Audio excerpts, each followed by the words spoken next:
So, we have now come to the end of the first ever Image Comics week here on this channel. And I'm tired, guys. I'm tired of looking at these Image books.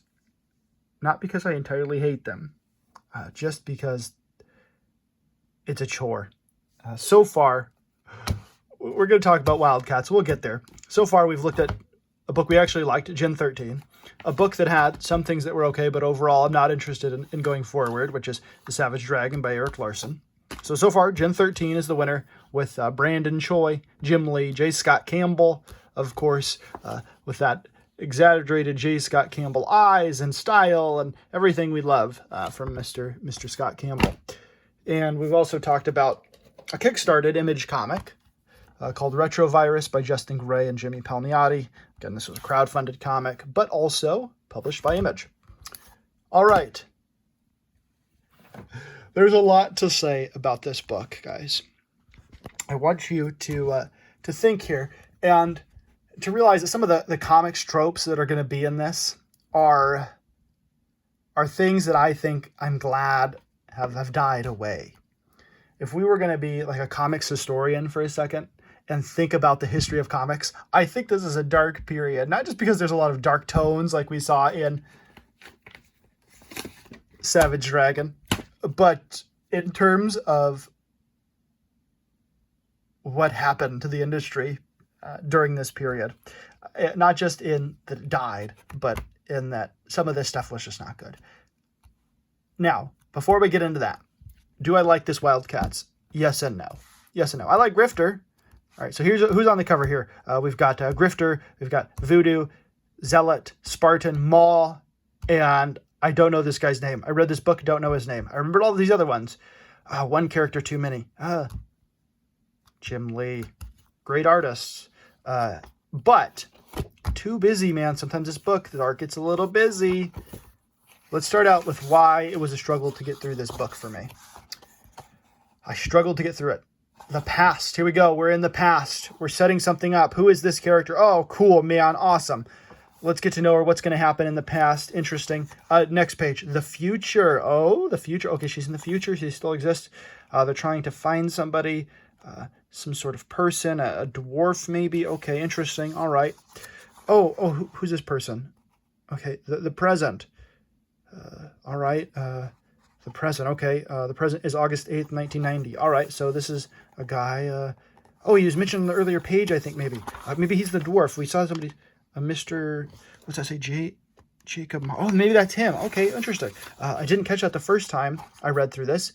Good thing I read through it like 15 times to try to understand it.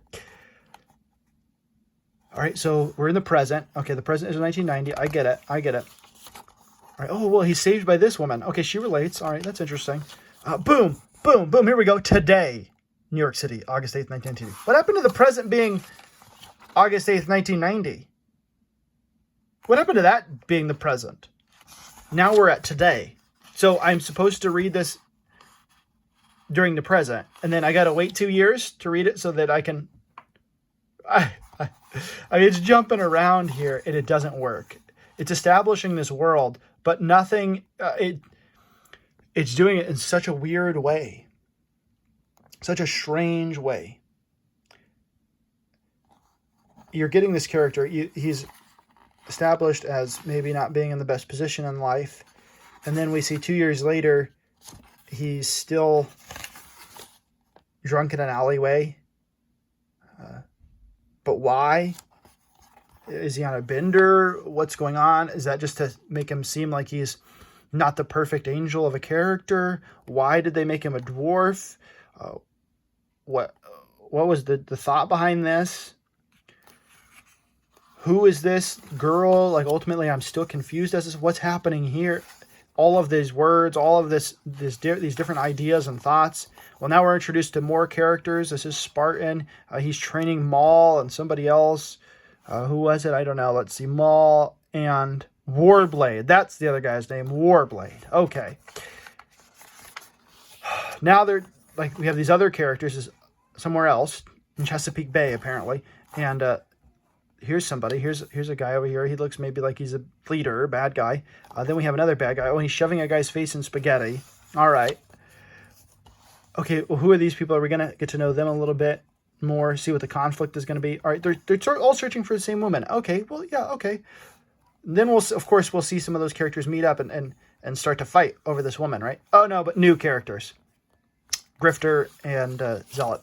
Oh, well, and then we've got a page turner here, guys. A 2-page spread for a 1-page thing. Look at those boots.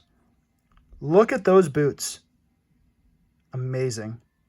Amazing design, Jim Lee. I'm not a fan of Jim Lee's designs. But as I zoom in on her on the stripper pole here, and then put this image here I drew, so that we can talk about page-turning comics. I don't like page-turning comics, for the most part. I'm dropping all of my prepared stuff here. All right. This is Batman, The Court of Owls, the New 52, Scott Snyder, Greg Capullo, and inked by Jonathan Glapion. I think that's how you say his name. I don't know. Let me know in the comments if I say people's names wrong. I want to know. This is a number 1 New York Times bestseller. All right. So why did we bring up this comic? Because in the back portion of this book, we get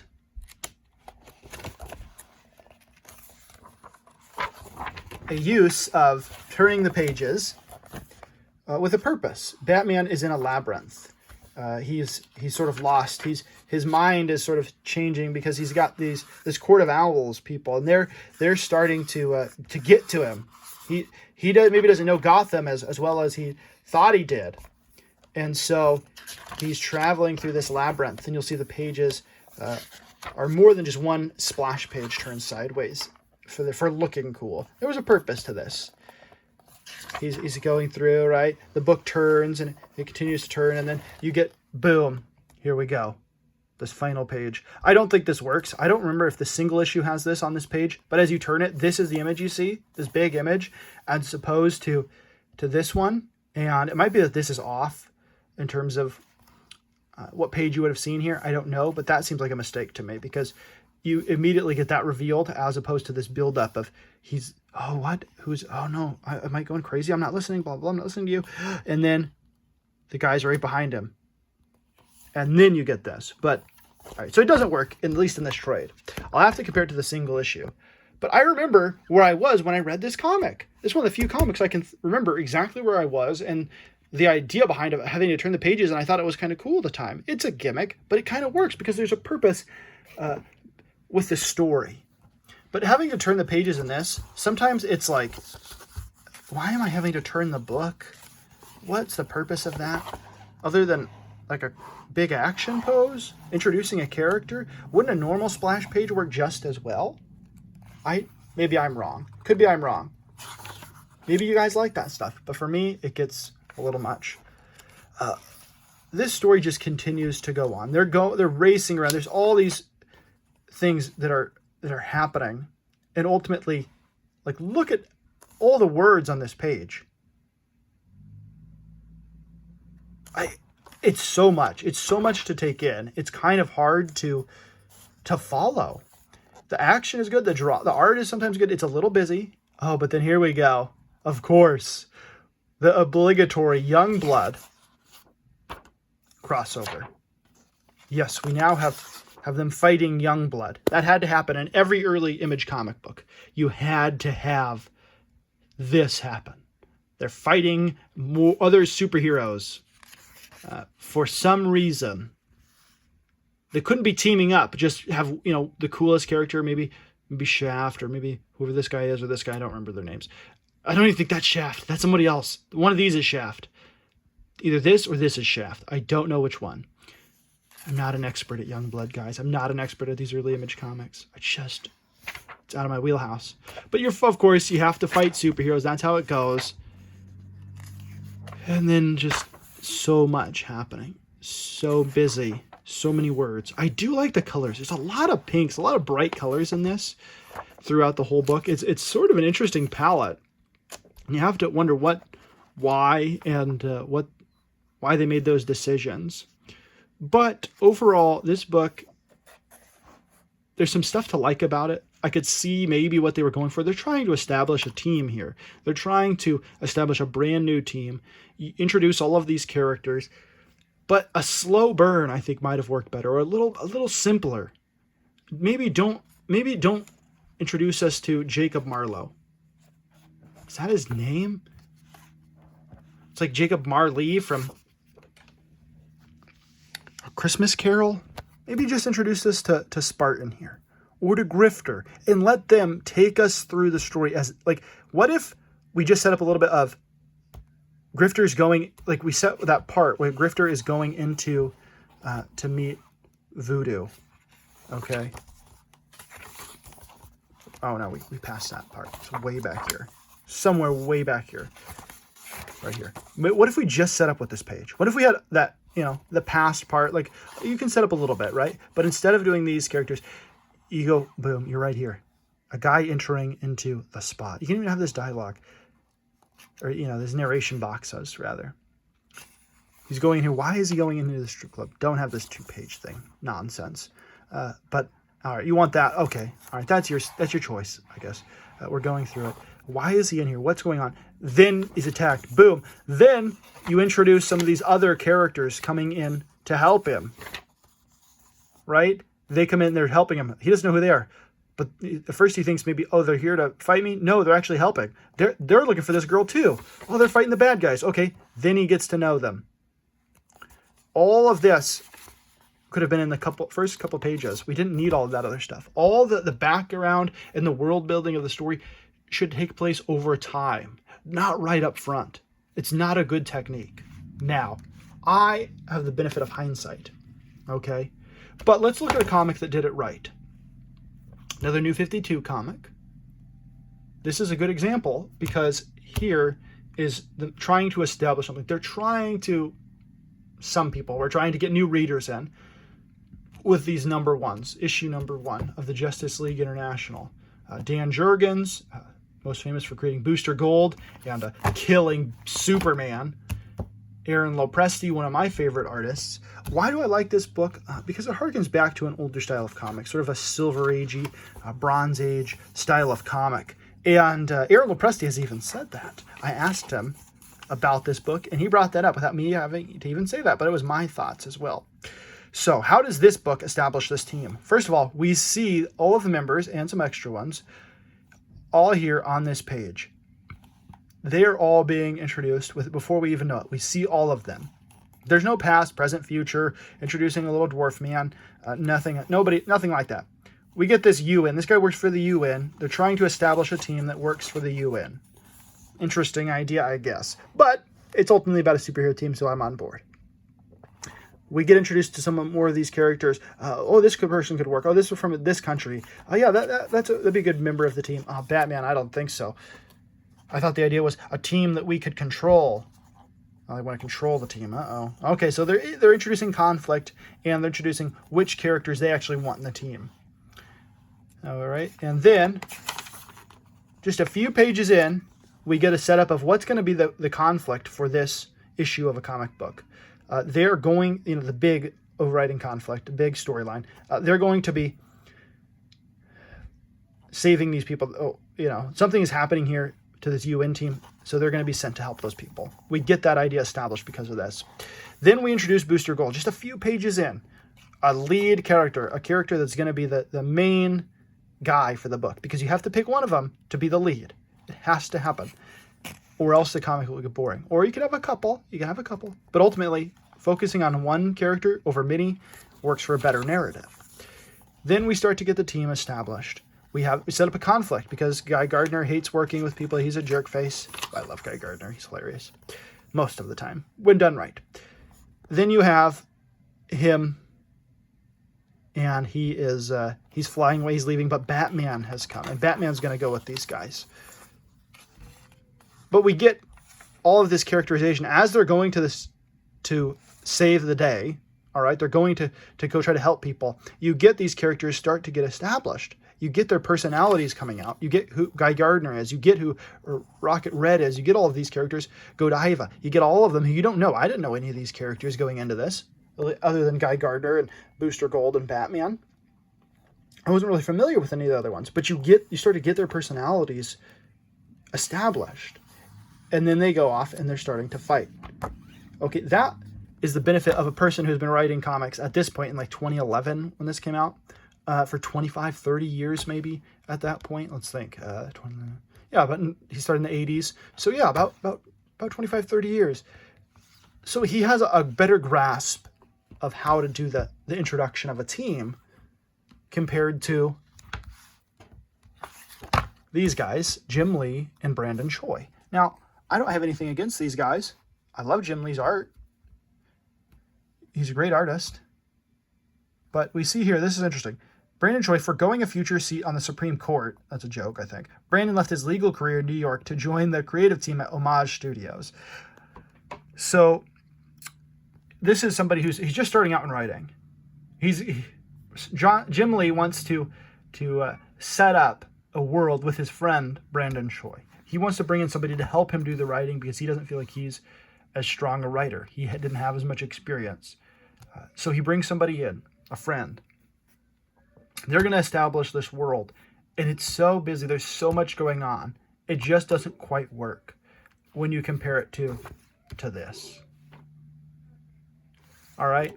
Now, the busyness of the art. There is a lot of stuff going on. Just look at this page. All of these lines going everywhere. So many characters. They're all in different poses. It's cool, but ultimately at times it can be hard to understand what's quite going on in some of these pages because there is so much detail. So we zoom in on her butt. Unintentional, I promise. But like, you have these big pages, you have all this stuff going on, and I don't think there's clarity here necessarily. We get a lot of cool looking stuff, but is the story clear? Is what's taking place clear? And then you get all of these words everywhere, just so many words, overwritten. Now, a first comic for somebody. It's a first comic for Brandon Choi. He's not a established writer, okay? But let's compare it to why it's hard to get into this, why it's hard to read that, to these books. Similar period, same time period. Instead of this over-the-top action, this overwritten dialogue and narration, just crazy off-the-wall action, we get here 1992. This is right around the same time. Okay, maybe it was an event. All right, was it ultimately good? I don't know. That's up to the viewer to decide, not me, or the historian, the comics historian, if you will. But what kind of tropes, what kind of comic tropes does this have?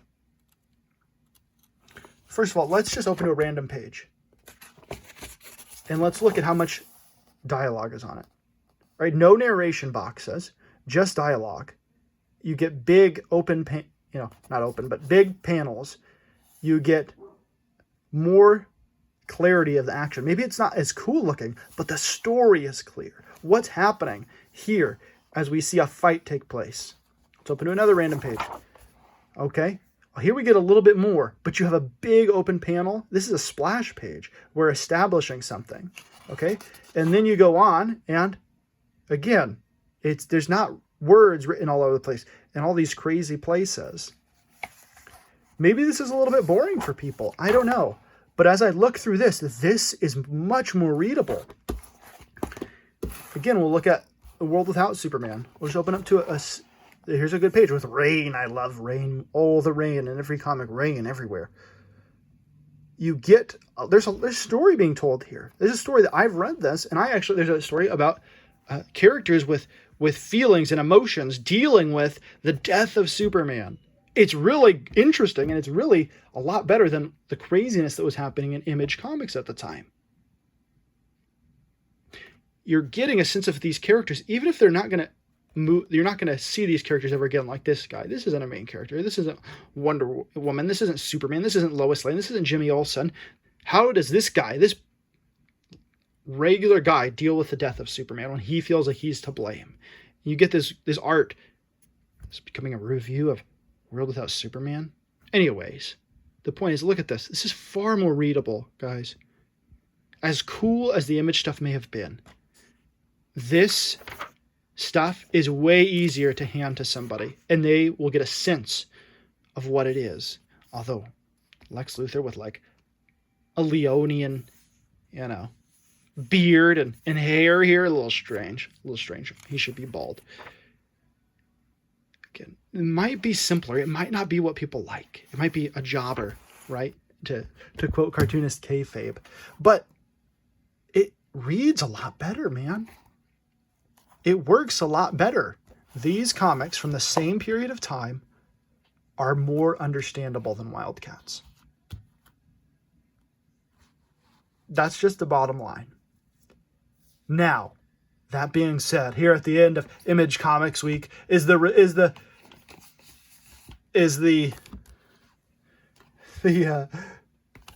result of all of that. Right? Let's not put Retrovirus on the top. Let's put WildCATS on the top at least, or Gen 13 or something. Let's put a good comic on the top. Is it really just that I'm gonna praise DC Comics? I'm gonna show my true fanboy colors as I compare everything to DC Comics. All week we've been talking about DC Comics. Oh, I don't know, guys. Ultimately, there is some stuff to really enjoy about Image. It's just too bad that a lot of emotion and a lot of ego and a lot of bad business decisions got in the way of establishing a superhero universe outside of Marvel and DC. The gimmicks at the time and all of the decisions and all of the things that led to the downfall of the comic book industry. It really is sad because there are good elements here. Grifter is cool. These characters are cool, somewhat. Not as cool as Grifter. Grifter's the coolest. But you are getting something here. There is something here. These artists were tapping into something.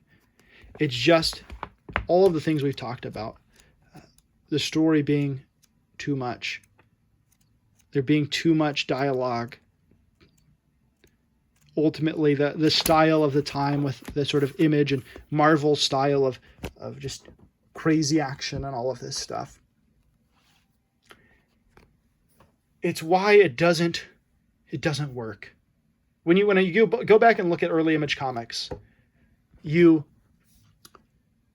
have two separate things. You have the more Liefeld, Lee type of stuff. Silvestri also with Cyberforce. These team books, often hard to get into. Then you have, on the other hand, you have Savage Dragon, or you have some Spawn stuff, right? This is Batman versus Spawn again. All right. That's all I had at hand.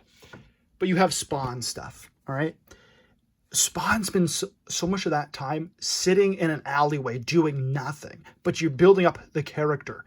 As that comic unfolds, you're getting a sense of it. And then he starts to bring in other writers, and you're getting this exploration of comic books and establishing this character. And I don't even really like Spawn, but McFarlane knew what he was doing in terms of getting another writer to come in and help him out. And ultimately, a lot of this stuff I'm just not interested in going forward. Savage Dragon, not my thing. And knowing the result of what the comic would be, why continue with it? Why get invested in it knowing what it became? All right, Retrovirus. I think I'll just stick with Jonah Hex, Mr. Palmiotti. WildCATS. I'm going to try to read this again. I'm really going to try to enjoy it this next time. Not preparing for a review of it. And see if I like it. I want to go further. I want to read and understand what was it that caught people's attention in this. And then we have Gen 13. Probably the best of the bunch. These guys learned from what they did in this.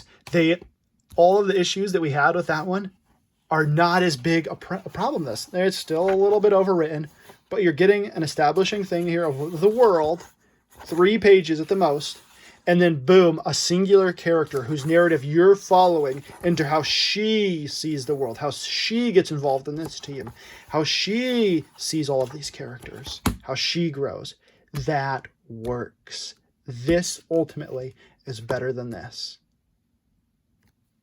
So, good on these guys for learning how to do it. Within a few years, they went from a book that I don't care as much for to one that I am intrigued to see what came later. to follow this girl's story. They sold me on her. Caitlin Fairchild. Here's grunge. Yes. Look at the price change. This was also, I think, a smaller book, but $9.95 to $12.95. Still reasonable. Still reasonable price. Look at this though. $4.95 to $7.50. When did these come out? I mean, these must have been published. This must be a later printing or something.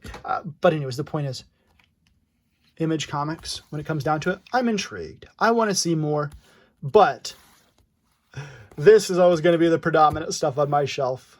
It's true.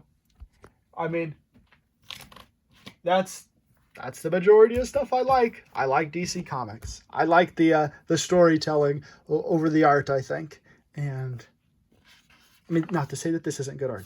We will talk more about this book coming soon to a world near you. We'll talk about both of those things. We'll talk about the Superman, Steel, and the Eradicator and Superboy, and all of those elements coming together to create this narrative. Does it work? We'll find out at some point. Maybe not today, maybe not tomorrow, but soon. So, closing thoughts on Image Comics Week as I continue to fanboy out about DC Comics. Ultimately, what was learned? What was learned by this? I don't know. You guys tell me. Did you learn anything? Do you have any thoughts at the end of this? You guys let me know. What are some Image Comics I need to check out? Sell me on something. Sell me on why I should like WildCATS. Sell me on why I should like Savage Dragon. Sell me on why I'm right to continue or wrong to continue with Gen 13. I like it. Do you guys like it? Tell me. Let me know. Don't forget to like and share and subscribe and all of those things that not only help me, but help you guys to get more content, to get... the more people we get interacting here, the better it's going to be for everybody. As I get energized, you get energized. All right. I think that's enough. We're at 30 minutes. 30-minute long. Bye. Adios. Adios.